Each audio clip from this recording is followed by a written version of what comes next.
మీ ఆత్మని మిమ్మల్ని బతికించింది భారత రాజ్యాంగం. భారత రాజ్యాంగాన్ని బతికియడానికి ఇలా పార్టీలు వేస్తున్నాయి. రాజ్యాంగం రాజ్యాంగం అని అంటున్నాయి. భారత రాజ్యాంగాన్ని బతికించడానికి 10 ఏళ్ల నుంచి యుద్ధం చేస్తుంది ఒక ధర్మ సమాజ్ పార్టీ మాత్రమే, డిఎస్పీ. అది తెలియదా దేశానికి? రాజ్యాంగం పట్టుకొని ప్రాణం పోయేటట్టుగా తిరుగుతున్నది మేం కాదా? 3 పార్టీలు ప్రాణం తీయాలని తిరగలేదా?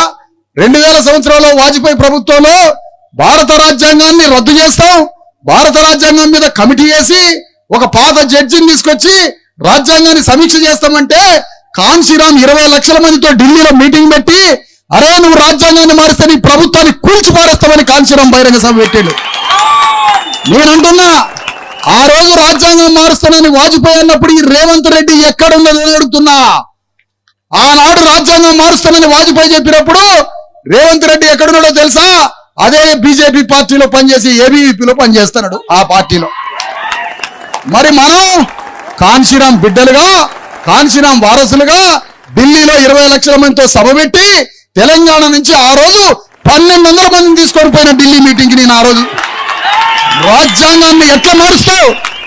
ఎర్రకోట బద్దలయ్యేటట్టుగా, ఢిల్లీ సింహాసనం బద్దలయ్యేటట్టుగా రాజ్యాంగాన్ని ఎవర్రా మార్చేది?